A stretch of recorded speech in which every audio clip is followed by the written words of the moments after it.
Olá, pessoal. O Mundo Político de hoje vai tratar de redes sociais. Isso num ano eleitoral e em tempo de pandemia do coronavírus. A entrevista é com o professor do Departamento de Ciência da Computação da UFMG, Fabrício Benevenuto, que é coordenador do projeto Eleições Sem Fake, um grupo de pesquisa da universidade que monitora redes sociais. Fabrício, obrigada por atender a gente. É um prazer, Vivi. Fabrício, quando que esse grupo foi criado? Foi 2018, não é isso? Isso. O que a universidade pretendia com a criação desse grupo? Esse projeto, né, ele surgiu a partir de um grupo de pesquisa. A gente sempre trabalhou nesse laboratório, no Departamento de Ciência da Computação, com segurança cibernética, sempre ligado às redes sociais. Né, os problemas no início das redes sociais eram spam, era phishing, eram outras coisas, e foi passando por esse lado da credibilidade da informação. E então, quando a gente viu a grande motivação foram as eleições dos Estados Unidos em 2016, e a gente, ali em 2017, já começou um planejamento para ter um monitoramento e algo, porque para as eleições brasileiras, né, tendo em vista o que aconteceu nos Estados Unidos, que teve até intervenção russa com propagandas acontecendo durante a eleição nos Estados Unidos, então houve uma grande preocupação de que esses espaços midiáticos pudessem ser muito abusados no Brasil. Então resolvemos criar o projeto Eleições Sem Fake, um projeto realizado, eu sou coordenador, tem outros professores do Departamento de Ciência da Computação envolvidos, tem vários alunos de mestrado e doutorado, é um projeto principalmente de pesquisa, mas que também abre essa ferramenta, uma série de ferramentas para auxiliar jornalistas, checagem de fato, ou seja, que também dá a sua contribuição social, também dá a sua contribuição para a sociedade, não fica apenas na criação, na criação de artigos científicos, né? E aí, na verdade,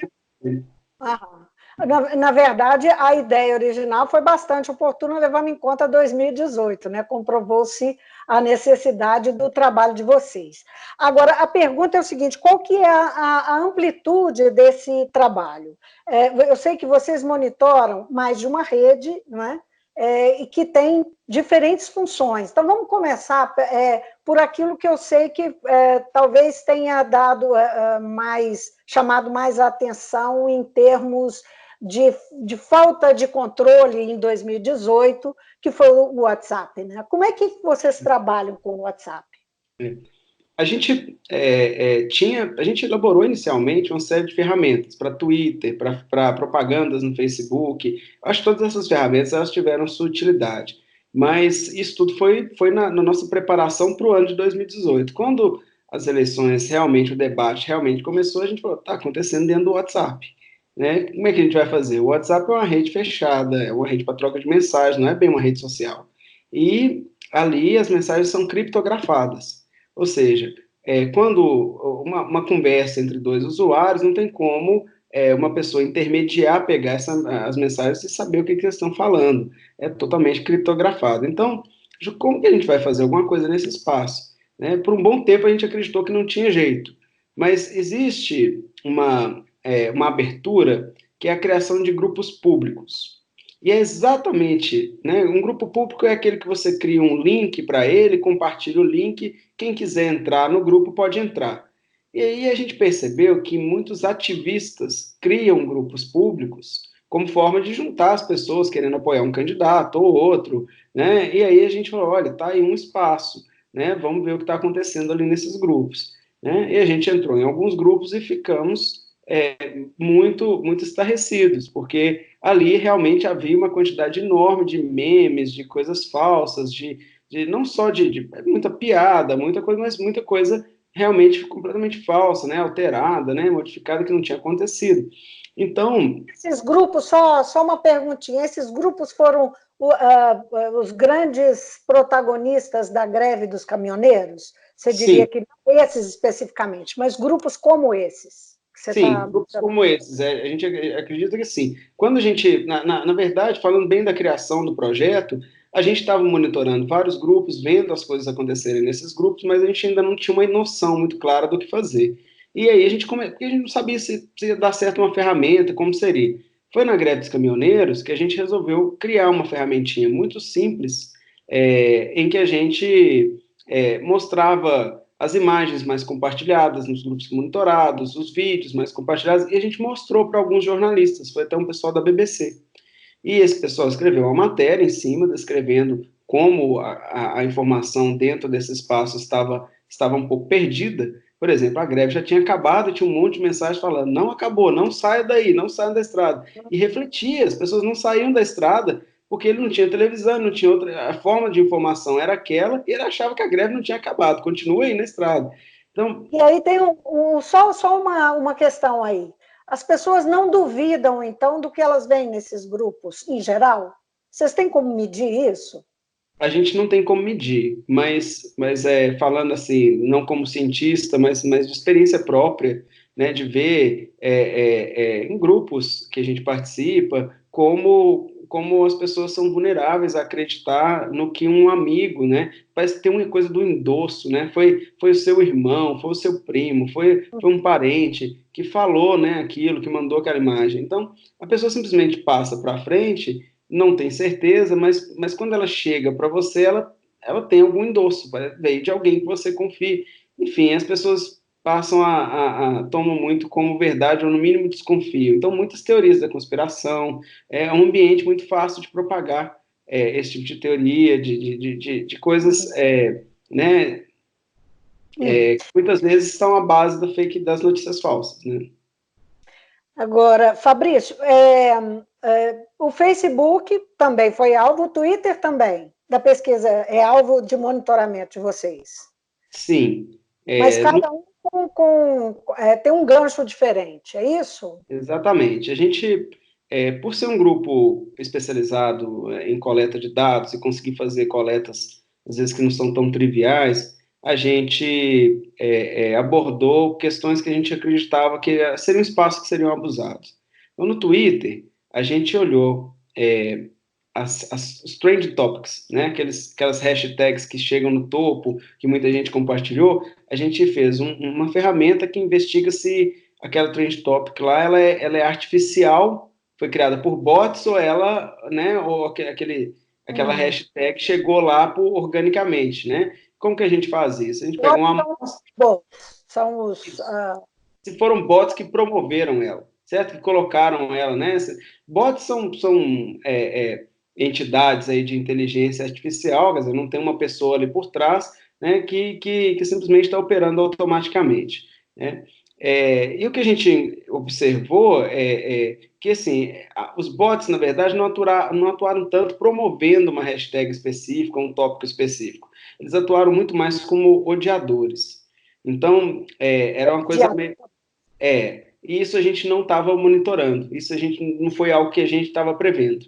Eles atuaram muito mais atacando uma celebridade.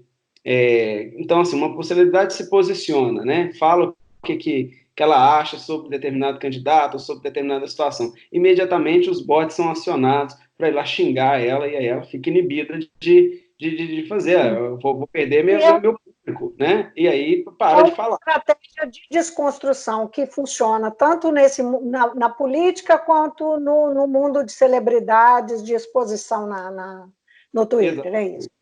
Exatamente. E esse é um espaço difícil, porque é difícil saber se a pessoa é bot ou se não é, né? Quem está lá atrás dos bots, o comportamento humano é facilmente imitável, né? Você pode dormir com o bot 8 horas, você pode postar uma mensagem e ficar um tempão sem postar outra, você pode imitar exatamente o que um humano faz, e aí fica muito difícil de saber se é uma pessoa ou não. A identidade no Twitter é uma identidade fraca, né? Você cria uma conta muito facilmente. Então, é difícil separar o que é e o que não é bot ali naquele espaço.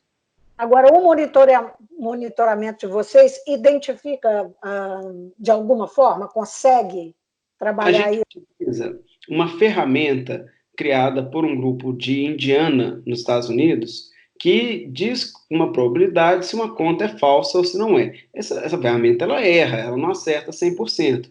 né? Mas a ideia é que se a gente vê a ferramenta indicando uma grande quantidade de bots associado a um tópico, talvez se foi tem alguma coisa ali que precisa ser investigada. Então a gente subiu uma ferramenta desse jeito, que pega uma amostra dos usuários que promoveram uma hashtag e diz qual que é a chance, quantos por cento daqueles ali que a gente pegou como amostragem são bots, né? Esse foi o nosso esforço ali nesse espaço. Mas, como eu disse, o grande abuso não foi tanto ali em promover uma hashtag, apesar de que algumas vezes a gente percebeu hashtags com erro de grafia, aconteceram assim, né? Então, houve alguns cenários que sugerem que foi uma atuação automática.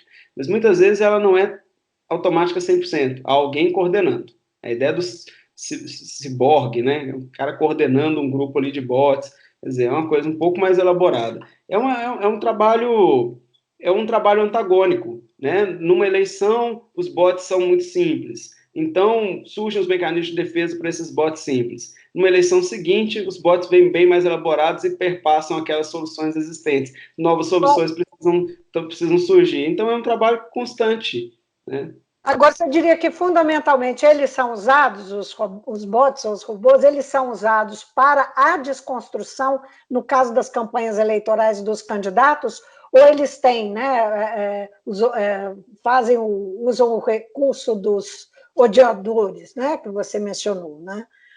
Ou existem outros usos? Desculpa, é porque são duas coisas. Existem os odiadores humanos e existem os odiadores bots, tá? Então, assim, as duas coisas acontecem. Porque tem dentro dos grupos mesmo de WhatsApp que a gente monitora. Não, outra finalidade a não ser essa. Então tem grupos ali dentro do WhatsApp que a gente percebeu as pessoas falando, olha, tal celebridade falou isso, vamos todo mundo lá xingar. Então mistura o comportamento do que liga o bot e ao mesmo tempo um monte de gente que quer estar ali atuando, digamos assim, no ativismo digital. Fica muito difícil distinguir quem é quem, o que é bot, e a pessoa que está sendo xingada sofre um linchamento, né? Imediato ali, fala, eu, né, vou ficar calado, e se cala. Agora, Fabrício, o grupo de pesquisa monitora o movimento dos partidários do presidente Jair Bolsonaro. Eu pergunto isso até porque ele é o campeão, não é, de seguidores no Brasil, né? Ele aparece no ranking aí em primeiro lugar e no mundo em terceiro lugar, né? Um ranking recentemente tornado público aí que ele tem uma quantidade, milhões de seguidores. Vocês fazem algum monitoramento especificamente desse trabalho que é chamado, enfim, pela mídia, nos bastidores de gabinete do ódio? Não, a gente não faz um trabalho em cima deles, né? Não tem nem como fazer. Mas a gente monitora esses espaços que podem ser explorados, né? O Twitter é um, né? O WhatsApp tem um trabalho também sobre propagandas no Facebook, e ali muitas vezes aparecem indícios de que há uma ação orquestrada, indícios de uma grande quantidade de notícias falsas. E a forma como a gente atua é abrindo esses dados para o jornalismo. Em 2020, vocês vão continuar um trabalho ativo, assim, de monitoramento? Como é que é? Porque aí é uma coisa fragmentada, mais fragmentada, são eleições municipais. Como é que vocês vão trabalhar? Então, a gente tem duas frentes que a gente estava querendo atuar. Uma delas é relacionada à saúde, e a outra, né, principalmente pensando em coronavírus, coisas do tipo, e a segunda é relacionada a eleições municipais, né?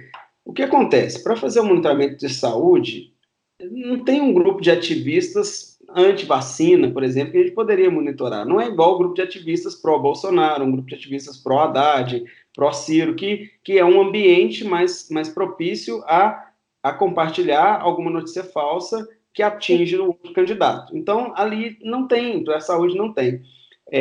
Porém, né, devido aos últimos acontecimentos aqui no Brasil, relacionado ao coronavírus, o debate sobre o coronavírus se tornou muito politizado, né? Então, até porque o presidente se posicionou, né, de uma maneira contrária ao que várias outras entidades.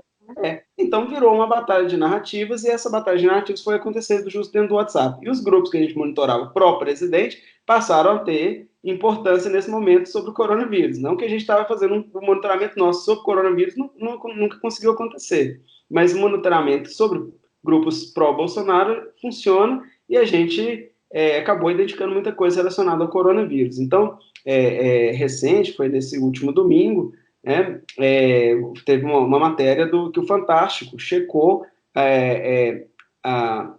áudios que foram compartilhados dentro do nosso monitoramento, um trabalho junto com o Pablo Hortelado, da USP, e que o pessoal, a equipe do Fantástico, checou uma série de áudios que foram compartilhados ali naquele espaço, e mostrando histórias falsas, né, depoimentos, né, que diziam que pessoas estavam, que hospitais não estavam recebendo doentes, que determinada pessoa estava com uma outra doença, mas foi diagnosticada como coronavírus, ou seja, que os números eram inflados, enfim, uma série de narrativas tentando dar apoio a essa posição atual do presidente. Então, essa questão acaba... O Facebook e o Twitter apagaram postagens, né, e argumentaram que fizeram isso pelo interesse público.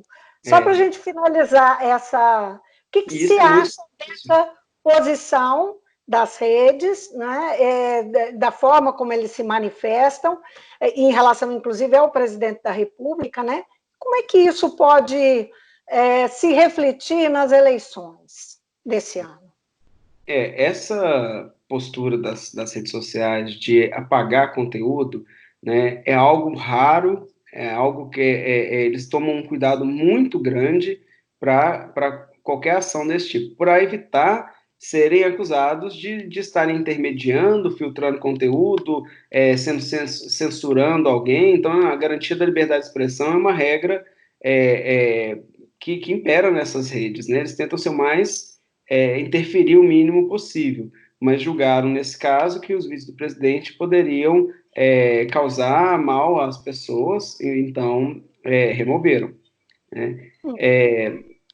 Eu acho que o que acontece nas eleições de 2020 vai ser muito difícil de haver um monitoramento correto, devido nesses espaços. Porque o que a gente fez até aqui teve algum sucesso, porque a gente monitorou uma campanha, que é a campanha presidencial, e ela ocorre em grande escala e tal. Para fazer isso, né, no monitoramento, por exemplo, de grupos de WhatsApp em cada município, é impossível. É impossível entrar em cada contexto e fazer um monitoramento devido, encontrar esses grupos. É um trabalho que não tem...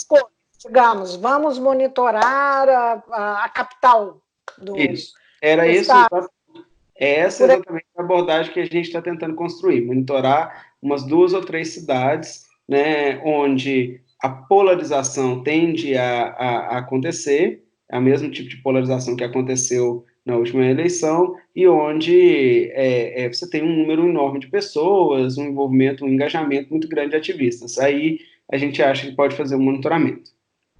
Ok, Fabrício, quando eu perguntei sobre o Facebook e o Twitter, se isso podia refletir nas eleições, só para encerrar mesmo, você acha que abre um precedente para, digamos, uma mediação maior aí das redes?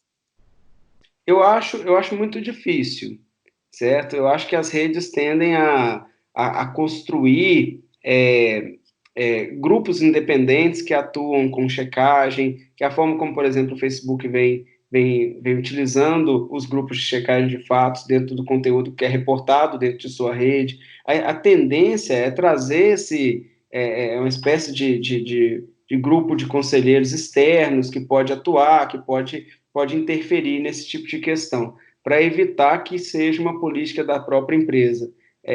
Que é um espaço muito difícil para qualquer empresa entrar, entendeu? Eu acho muito difícil. Eu acho que foi uma questão realmente bem extrema, essa de remoção do conteúdo do presidente, é algo raro. Fabrício Benevenuto, muitíssimo obrigada por você participar aqui com a gente do Mundo Político. Foi ótima a prosa. Muito obrigado, eu que agradeço. Até a próxima. Até a próxima.